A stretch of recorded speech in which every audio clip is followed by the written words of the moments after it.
and Munich and others. Ladies and gentlemen, Germany is known for its efficiency and its leadership in technology all over the world. Kenya is known for its resilience, stamina, and Eliud Kipchoge. But Kenya is also known, as the President always reminds us, of its wonderful labor market. We've got a lot of young people in this country who are dynamic, very smart, educated, hard-working, committed, and generally very good-looking, who can work anywhere in the world. If we combine the technology, we combine the leadership that Germany has given to the world in many sectors, with this resilience and stamina and the wonderful population we have in Kenya and our ability, and we combine these two, then these nations, Kenya and Germany, will rise to even greater heights than where they are today. And that is why we're here today. And lastly, we're very pleased that Germany was the first country to recognize us. And a word of trivia, the German ambassador's car, his number plate is written 1, because Germany was the first country to recognize us. And that is why his number plate to Germany is the number 1. And with that, it is my pleasure to welcome His Excellency President William Ruto to give his remarks. Welcome, Excellency.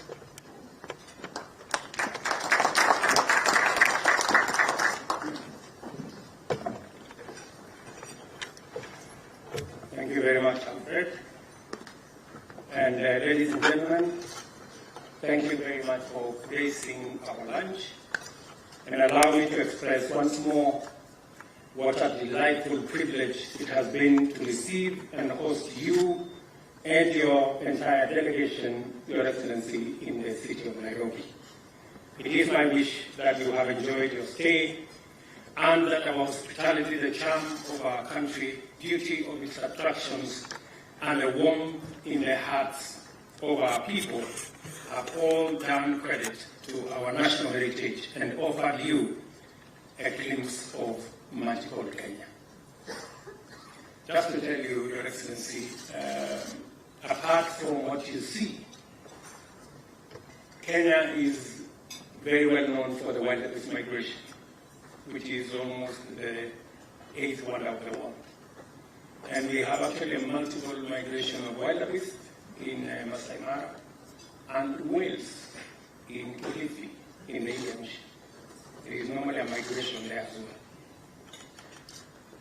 You will be pleased to know that we have the only baboon parliament in Kenya. There is a parliament where baboons meet to deliberate on baboon issues. If you had enough time, we will take you for you to witness. In the same country, Your Excellency, if you go to a place called Tana River, you will witness elephants that actually they bath, they go to clean themselves in the ocean. And if you travel south a bit to Lamu, you will find lions that do fishing. This is all in one country. And of course, as Alfred has said, this is the country of one Eliud Kipchoge, he of the no human is unlimited phenomenon. So I think I have persuaded you to come back. you haven't seen it yet. I am happy that you will find time later and maybe tomorrow to visit Olkaria, the largest geothermal facility in Africa. And it is courtesy of German technology and German friendship. 6 decades afterwards, Kenya has steadily matured into a stable, competitive, democratic, regional and continental gateway and a hub for diplomatic, humanitarian and commercial undertakings and a recognized leader in science and education, technology and innovation, peace and security. Kenya's journey of growth and many successes along its path bear many imprints of strong partnership between Kenya and Germany. I view our country's beautiful history of friendship based on shared values, partnership in pursuit of common interests, and collaboration for mutual benefit, with profound satisfaction and joyful approval. I also consider the prospects ahead and our path into the future with optimism, acknowledging the daunting course in the midst of multiple, complex, and constantly mutating challenges, but with the confidence that our strength, our values, commitment, and partnership will be sufficient to keep us safe and make us prosperous. We are called upon to deliver shared prosperity, peace, and democracy in a world where war, conflict, a climate catastrophe, and disease outbreaks constantly threaten to disseminate humanity, deepen poverty, worsen suffering, and widen inequality. But we can and must collaborate to achieve a just transition to clean and green industrialization, decarbonize manufacturing, and achieve prosperity through ecologically responsible means. There is an opportunity for us to forge partnerships in developing transformative human, technological, and industrial capacities through education and training, science and technology, research, and innovation. We have a chance to make our regions and the whole world safer, more peaceful, and more secure. Now more than ever, our shared future depends on how we align our undertakings and pursue our aspirations in trade, in energy, environment, and climate action, infrastructure development, education and training, agriculture, peace and security, technology and innovation. This is why I celebrate our friendship, Mr. Chancellor, because I see in it the power to overcome the multiple, complicated, and ever-changing crises and challenges that confront us at many levels, including the ultimate existential threat of climate change. We are pleased and we are blessed with 60 years of a joint track record of successful collaboration across many domains, which make this moment, this visit at this time, very special. It is time to enlist all our capacities and all our agencies in every sector to consolidate our endowments and anchor them within a strategic partnership framework so that we can address the present effectively and face the future with confidence. Ladies and gentlemen, I know it is after lunch. It's not a place to make speeches. I now invite everyone present to raise their glass and join me in a toast to the good health and long life of His Excellency Chancellor Olaf Scholz and to the prosperity of the people of the Federal Republic of Germany, as well as the people of the Republic of Kenya, and the everlasting friendship between our two nations. Cheers.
Allow me, ladies and gentlemen, to request my good brother, Chancellor Olaf Scholz, to make his statement. Welcome.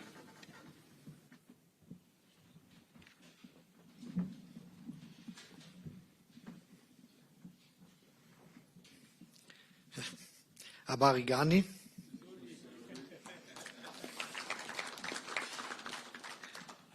I'm very happy to be here in Kenya, and as you already said, it's not my first trip to Kenya.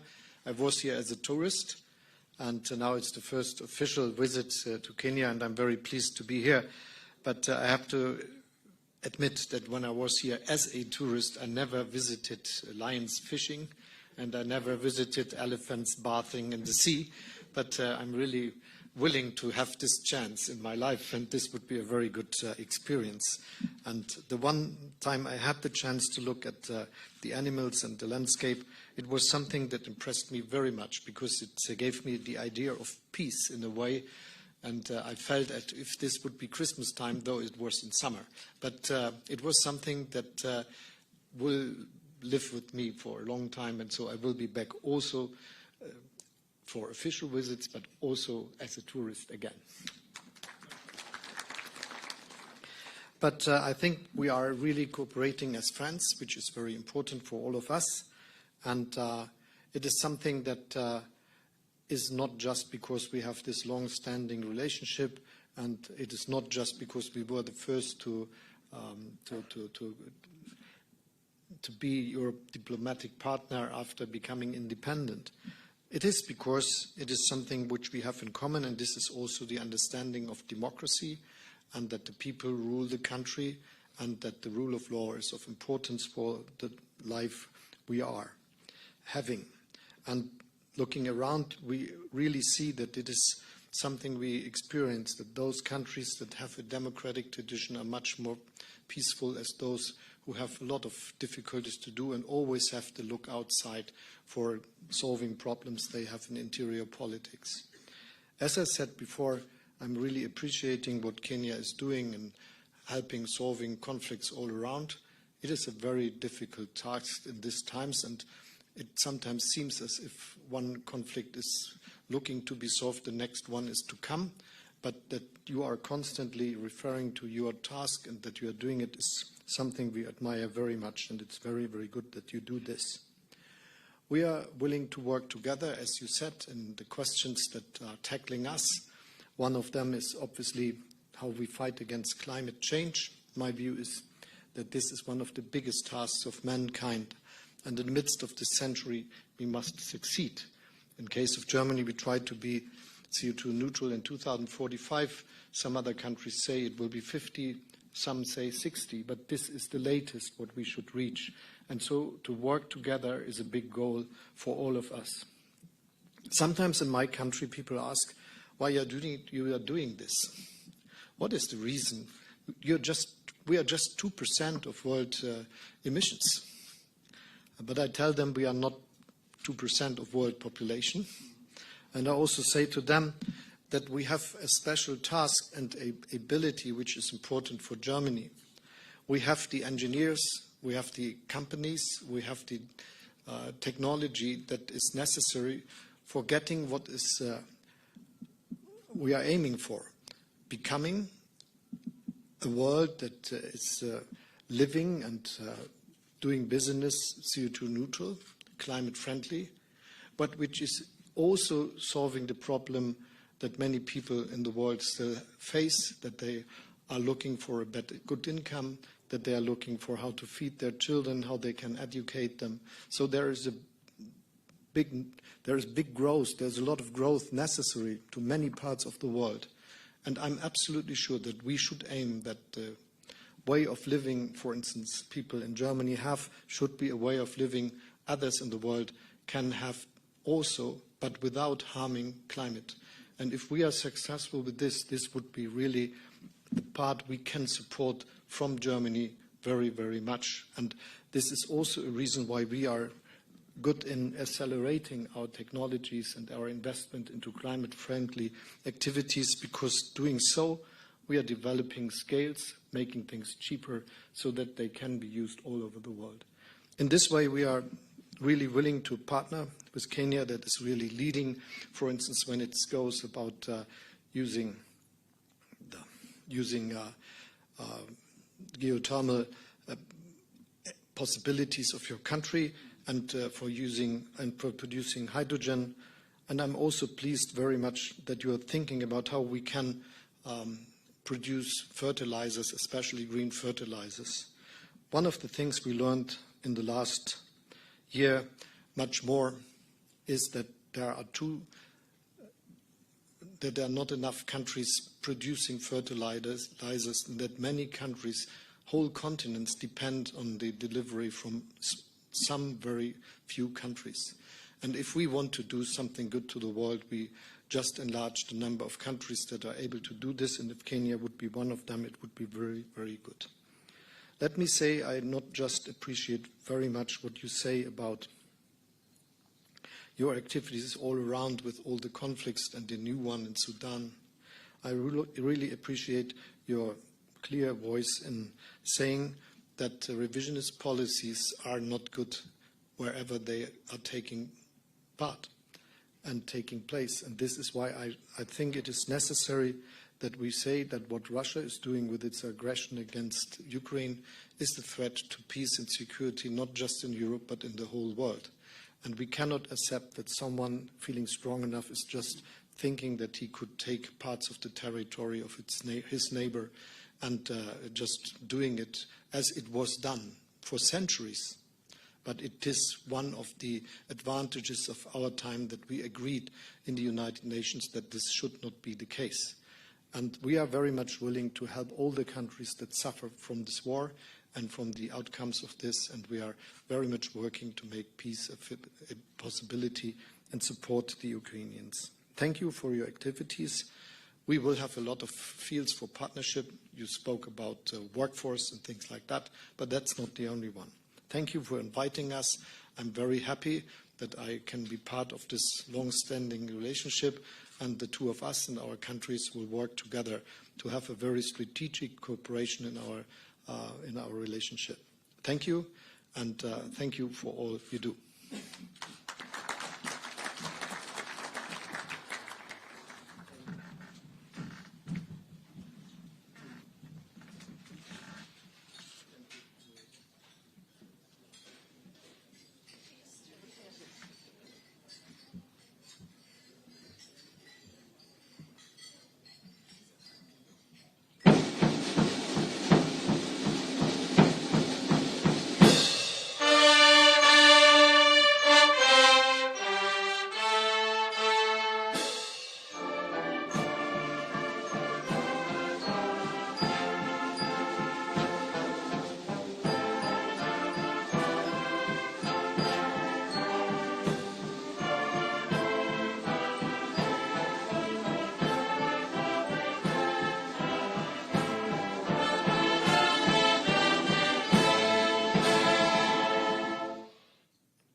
Ladies and gentlemen, Your Excellencies, that marks the end of this particular session. We'll allow His Excellency the President and His Excellency the Chancellor to retreat while the rest of us remain where we are. And also, just an announcement, the Kenyan and German business delegation, they're